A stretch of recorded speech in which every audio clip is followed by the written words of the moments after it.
बिस्मिल्लाहिर्रहमानिर्रहीम। अस्सलाम वालेकुम। मैं हूं आपका होस्ट हसन और आप देख रहे हैं हसन जान मिक्सेस यूट्यूब चैनल। दोस्तों, आज हम आप लोगों को हमास और इसराइल के बारे में जो जंग है उसके बारे में आपको इन्फॉर्मेशन देंगे।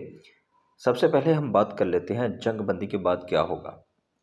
जंग बंदी के बाद क्या होगा। अमरीकी मीडिया रिपोर्ट्स में कहा गया है कि हमास के ज़ेर हिरासत 240 यरगमालियों में से तकरीबन 50 यरगमाली बिलखुसूस ख़वातीन और बच्चे इसराइल वापस आ सकते हैं। ताहम इन रिपोर्ट्स में इसराइल में कैद फ़लस्तीनियों की तादाद की निशानदही नहीं की गई जिन्हें बदले में रिहा किया जा सकता है। वॉइस ऑफ अमेरिका रेडियो के मुताबिक वाशिंगटन में इसराइल के सफ़ीर ने लड़ाई में वक्फे को जंग बंदी कहने से इनकार कर दिया है। इससे ये इंदिया मिलता है कि इसराइल आर्जी जंग बंदी के ख़ात्मे के बाद हमास के अहदाफ पर दोबारा हमला शुरू करने का मंसूबा बना रहा है।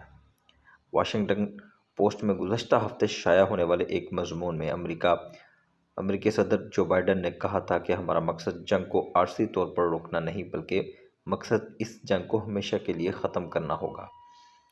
जो बाइडन ने जंग बंदी से आगे बढ़ते हुए कहा कि दो रियासती हल ही इसराइल और फ़लस्तीनी आवाम दोनों के लिए तवीलुल मुद्दती सलामती की ज़मानत देने का वाहिद रास्ता है। मौजूदा बहरान ने इस हाल को नागज़ीर बना दिया है। जो बाइडन के मज़मून पर तबसरा करते हुए एरवन डेविड मुलर, जो कि अमरीकी महकमा ख़ारजा के साबिक़ मशीर और फ़लस्तीन इसराइल तनाज़े के माहिर हैं, उसने कहा कि अगर ये खून जो इस जंग में बहाया गया है इसी चीज़ की निशानदही करता है तो वो ये है कि इसराइल और फ़लस्तीनी एक साथ पुरअमन तरीके से नहीं रह सकते।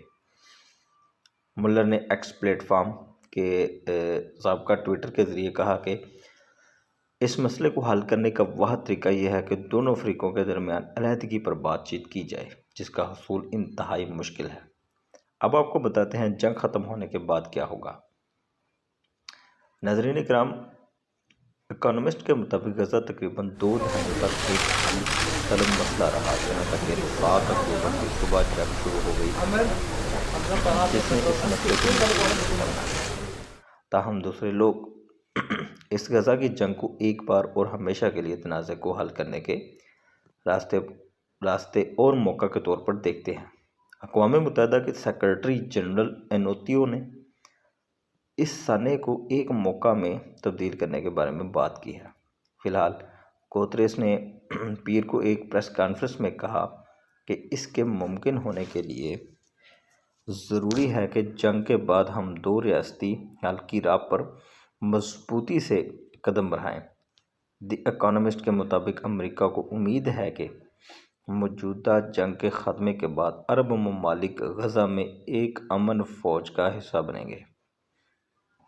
इस तजवीज़ को मुतअद्दिद इसराइली हुकाम की हमायत हासिल है, लेकिन अब तक ये I वाज़ेह think नहीं कि it's a अरब very, दुनिया के ममालिक इस pandemic तजवीज़ का खैर मकबूल has करेंगे या नहीं। devastated apart from anything else. इस हवाले से It's sporting events all over the earthen world के have been वज़ीर affected ख़ारजा by ने the गुज़श्ता हफ्ते pandemic. के रोज़ So in एक this डायलॉग context, फॉर्म में कहा I था think कि कोई अरब अफ़वाज गज़ा की it's a पट्टी में very दाखिल नहीं for होंगी, China to have gone through with हमें दुश्मन के तौर with पर the नहीं Winter देखा जाएगा। Olympics. I think it's very admirable. The economist का ख्याल है कि अरबों का ये मौक़िफ़ काबिल फ़हम है, क्योंकि वो इसराइल के इक़दामात के नताइज को बर्दाश्त नहीं करना चाहते और ना ही वो गज़ा की We पट्टी have पर a दोबारा कब्ज़ा long होने relationship over 70 years, देखना चाहते हैं।